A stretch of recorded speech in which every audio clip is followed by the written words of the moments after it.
Lyles is never to be denied his shining moment.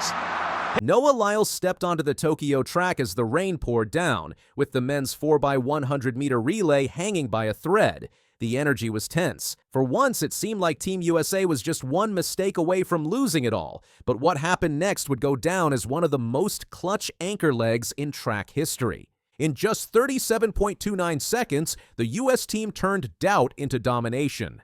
And the man who sealed it, Noah Lyles. The 4x100-meter relay is unforgiving. One bad handoff, one slip, and your entire race is over. The U.S. men have had their share of disaster in this event in past championships, often falling victim to poor baton passes or disqualifications. Expectations were high, but nerves were higher. Even with a strong team on paper, featuring Kenny Bednarek, Courtney Lindsay, and Fred Kerley, there was a sense that Jamaica or Canada might snatch the gold. But the U.S. runners were sharp. The handoffs were smooth, tight, and efficient, something that has haunted American relays for years. Each runner did their job under pressure, passing the baton with precision. Then came the final leg. Noah Lyles had already had a huge week. He won gold in the 200 meters, his fourth straight world title in that event, and added a bronze in the 100 meters. But it wasn't over. When he took the baton for the last stretch of the relay, he had the weight of the nation on his shoulders. In wet, slippery conditions, one misstep could cost everything. And then he exploded. Lyles took off with laser focus, pulling away from Canada's anchor and holding off a late surge from the Netherlands. His form was picture perfect. His stride opened up like a machine built for gold. He didn't just hold the lead, he widened it. When he crossed the finish line, arms raised in triumph, the clock stopped at 37.29 seconds. It was the fastest time of the year and the fifth fastest time in World Championships history. "We all know we are the fastest," Lyles said afterward. "We just had to get the baton from start to finish." I saw the lead we had, and it was a kind of a relief. Everybody did such a great job. I just had to finish the race. They made it easy for me. Easy? Maybe for him. But for fans watching, it was heart-pounding. The handoffs were so tight and rehearsed, it was clear the team had worked specifically to fix the flaws that have haunted U.S. relays in past global meets. From Bednarek to Lindsay to Kerley, every leg was delivered with speed and control. I mean, they were the ones that I was probably the most aware of, like looking out for, because they've had years of experience and, they were able to pull out the victory. Canada pushed hard in the final meters but had to settle for silver with a time of 37.55. The Netherlands, led by a powerful anchor leg, secured bronze in 37.81, a national record for them. Jamaica, a usual relay powerhouse, was off the podium. It was a statement win. The race conditions weren't ideal. Rain poured steadily throughout the event, turning the track into a slick surface that made every step a risk. The relay was the final track event of the championships, and the pressure couldn't have been higher. The team didn't just win, they executed nearly flawlessly when it mattered most. That takes more than talent. It takes trust, chemistry, and belief. Noah Lyles' week was nothing short of legendary. His gold in the 200-meter extended his streak in that event to 4 straight World Championship wins. Then came this, gold in the relay, a perfect end to a powerful championship run. And proof that Lyles isn't just a solo sprinter, he's a team player. But anything can happen in a relay. That's what makes them so fun, but we're all willing to put our lives on the line. Lyles has always been known for his top-end speed and personality, but now he's showing that he can thrive under pressure in team events too. He's not just winning races, he's winning the trust of coaches, teammates, and fans. His anchor leg was the kind of performance that defines careers, not because he pulled off a miracle comeback, but because he made it look inevitable. Noah Lyles' journey didn't begin in Tokyo. Born on July 18, 1997 in Gainesville, Florida, he was raised in Alexandria, Virginia. His athletic roots run deep. Both of his parents, Kevin Lyles and Keisha Kane, were sprinters at Seton Hall University. His younger brother, Josephus Lyles, is also a professional sprinter. As a teenager, Lyles won gold at the 2014 Youth Olympic Games in the 200 meters. 2 years later, while still in high school at T.C. Williams High, he broke the U.S. high school 200-meter record with a time of 20.09 seconds at the 2016 Olympic trials. That same year, he won the 100 meters at the U.S. Junior Championships in 10.08. He turned pro in 2016, signing with Adidas, and quickly became one of the faces of American sprinting. Lyles owns the American record in the 200 meters with a blistering time of 19.31 seconds, set in 2022 in Eugene. That performance made him the third fastest man in history over that distance. He has a 100-meter personal best of 9.79 seconds, set at the 2024 Paris Olympics. Indoors, he's clocked 6.43 seconds in the 60-meter and even ran 45.87 in the 400-meter in 2025, showing his range. Across national championships, he has repeatedly claimed U.S. titles in both the 100 meters and 200 meters. And in 2023, he was named World Athletics Male Athlete of the Year. The U.S. has had rocky years in the men's relay, but Tokyo 2025 was redemption. Their time of 37.29 ranked among the fastest ever at a World Championships. And more importantly, it was clean, legal, professional. That alone is a victory. It was also the second gold of the night for the U.S. in the 4x100-meter relays, as the women's team, anchored by Sha'Carri Richardson after a dominant third leg by Melissa Jefferson-Wooden, won gold in 41.75 seconds. The U.S. ended the championships with 16 gold medals, topping the medal table and proving their sprint dominance yet again. Just a year ago, questions surrounded Noah Lyles. Could he still dominate the 200 meters? Was he slipping in the 100 meters? Could he deliver when it counted most? Tokyo 2025 answered all of that. He walked away with 2 golds and 1 bronze. And just as important, he anchored a winning relay team in bad weather on the biggest stage, when it mattered most. Lyles has also used his platform to speak out about mental health, social justice, and the importance of individuality in a sport often defined by split-second margins. In 2020, he opened up publicly about his struggles with depression, advocating for more mental health support for athletes. That honesty made him more relatable to fans around the world. He also raps, paints, and produces music, an artist off the track as much as a competitor on it. His multi-dimensional persona has helped attract a younger audience to track and field. He's not just a runner, he's a brand, a voice, and a symbol of what modern athletics can be. Lyles' authenticity, paired with his excellence, is helping reshape how the world views sprinters. It's not just about who runs the fastest, it's about who shows up, speaks up, and delivers when it counts. With the next Summer Olympics headed to Los Angeles in 2028, fans are already buzzing. Will Lyles still be in peak form? At 31, he could very well be leading a new generation while cementing his place in history. And if Tokyo 2025 is any indication, there's plenty more gold left in his tank. All side by side with 60 meters to go. They're still side by side with 50. Lyles trying to find something. He stretches away. It is. Noah Lyles just did something that seemed impossible for over a decade. He matched Usain Bolt's legendary record of 4 straight World Championship 200-meter gold medals and then immediately promised to destroy it. Of course. It's number 4, baby!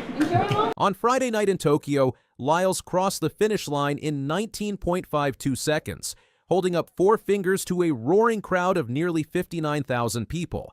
The same stadium where he struggled just 4 years ago during the COVID Olympics had now become the place where he made history. But Lyles wasn't satisfied with just matching the great Jamaican's record. "I can't wait for 2027 to become the only man to win 5 200-meter titles," Lyles declared right after his victory. Those words sent shockwaves through the athletics world. The man who many consider the current king of sprinting had just declared war on Bolt's legacy. Let's break down exactly what happened in this incredible race and why it matters so much for the future of sprinting. The race itself was a masterclass in tactical running from Lyles. Running from lane 6, he faced a stacked field that included 5 of the 8 finalists from last year's Olympics. His biggest threat came from his own teammate Kenny Bednarek in lane 8, a man who has finished second to Lyles more times than he probably cares to remember. From the start, it looked like it might be Bednarek's night. The American was leading at 50 meters, 40 meters, 30 meters, 20 meters, and even at 10 meters to go. Young Jamaican Brian Lavelle had actually taken the early lead off the curve, splitting the first 100 meters in 10.03 seconds. But anyone who's watched Lyles race knows that's exactly when he becomes most dangerous. "I studied my competitors," Lyles said after the race. "I knew their momentum was going to slow up once we got closer to 150 meters, but mine was going to build up after I hit that mark. Being patient was the most important thing. I controlled the race." That patience paid off in spectacular fashion. In the final 20 meters, Lyles unleashed his signature closing speed, sweeping past Bednarek to claim gold by 0.06 of a second. Bednarek took silver in 19.58, while 21-year-old Brian Lavelle grabbed bronze in a personal best 19.64, giving Jamaica their first men's 200-meter world championship medal since Bolt's dominance ended in 2015. For Lyles, this victory was about more than just winning another gold medal. It was about redemption. The same Tokyo Stadium where he now celebrated had been the site of one of the lowest points in his career during the 2021 Olympics. "I don't have good memories from Tokyo in 2021, Lyles admitted. "At that time, I was depressed, but this time, I am energized. I love what I do, and I am happy." The contrast couldn't be more dramatic. In 2021, Lyles competed in an empty stadium due to COVID restrictions, managing only a bronze medal while dealing with mental health struggles. Now, 4 years later, his face was plastered all over Tokyo, and he was feeding off the energy of a packed crowd. He said, "My face is blasted everywhere over Tokyo. This is amazing and such a joyous moment I am going to keep with me forever." But the road to this moment hadn't been easy. Lyles had struggled with injuries early in the season, dealing with groin inflammation that delayed the start of his outdoor campaign. He had to cram races into his schedule just to get sharp for Tokyo, and it showed during the 100 meters earlier in the week, where he could only manage bronze behind two Jamaican sprinters. That 100-meter disappointment seemed to light a fire under Lyles. In Thursday's 200-meter semifinals, he ran 19.51 seconds, the fastest semifinal time in World Championship history. It was a statement that said loud and clear, "The 200 meters belongs to me."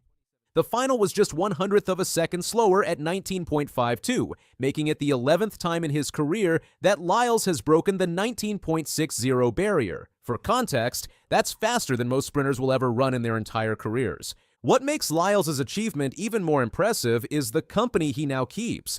Only one other man in history has won 4 straight World Championship 200-meter titles, Usain Bolt, who did it from 2009 to 2015. Bolt is widely considered the greatest sprinter who ever lived, holding world records in both the 100 and 200 meters that seem almost untouchable. But Lyles isn't content with just matching Bolt's record. His immediate declaration about winning a 5th title in 2027 shows the confidence and ambition that has defined his career.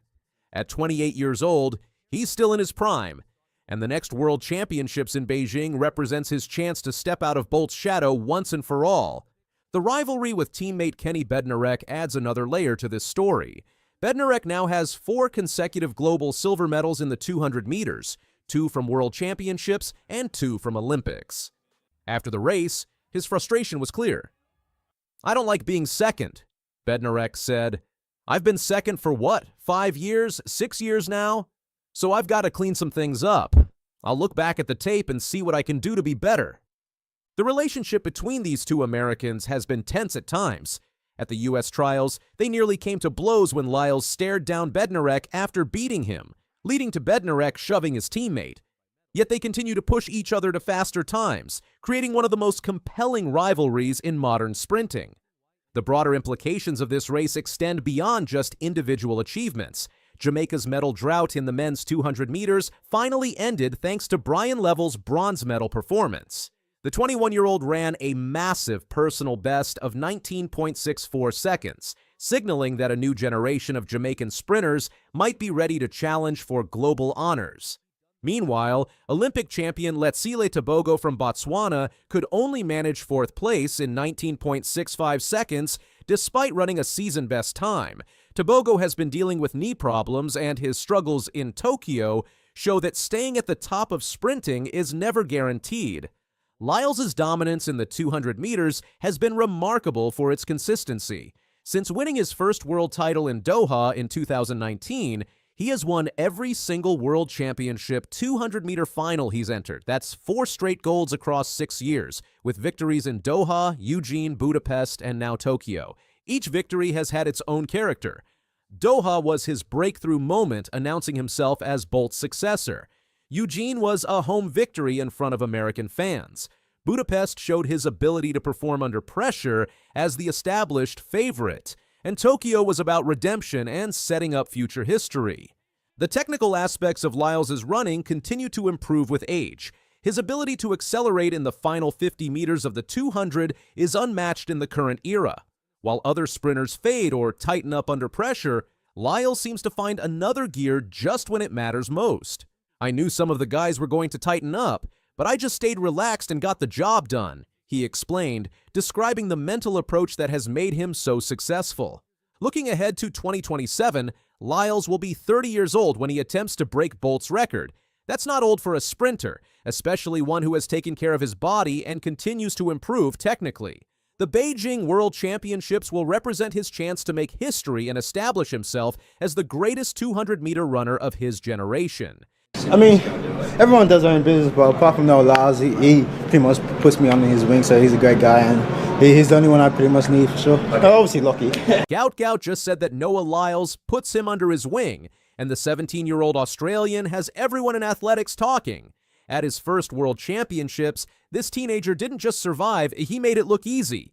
The hype around Gout has been building for months. This isn't just another promising teenager. We're talking about someone who holds the Australian 200-meter record at just 17 years old, running 20.02 seconds back in June.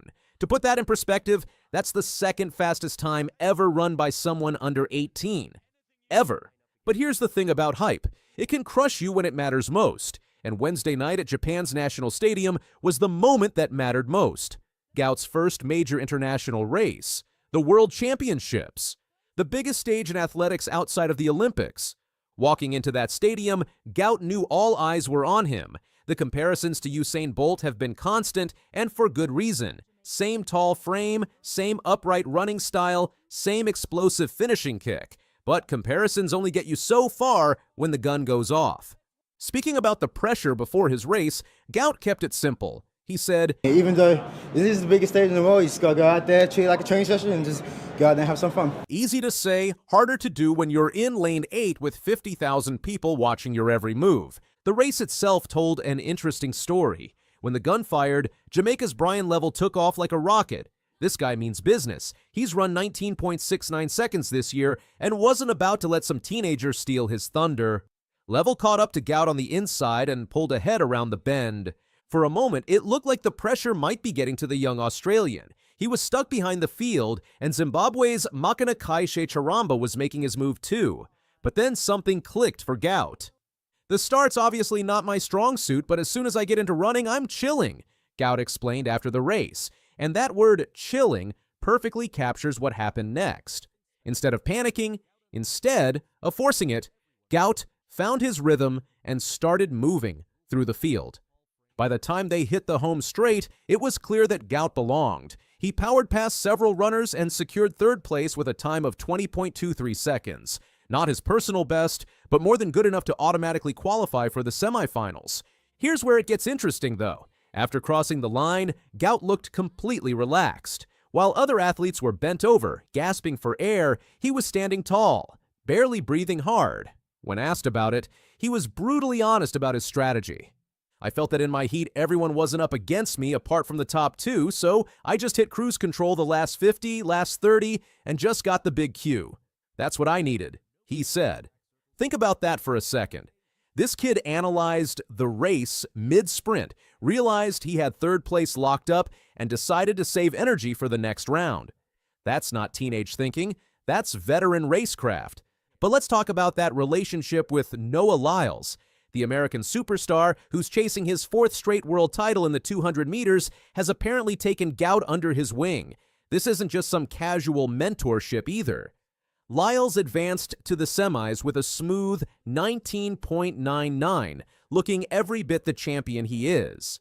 Lyles has been vocal about wanting to grow the sport, and taking a rising star like Gout under his wing makes perfect sense. The American knows what it's like to handle pressure and expectations, something Gout is definitely learning about. "It's a great experience for me running against the big dogs," Gout said, and you could hear the genuine excitement in his voice.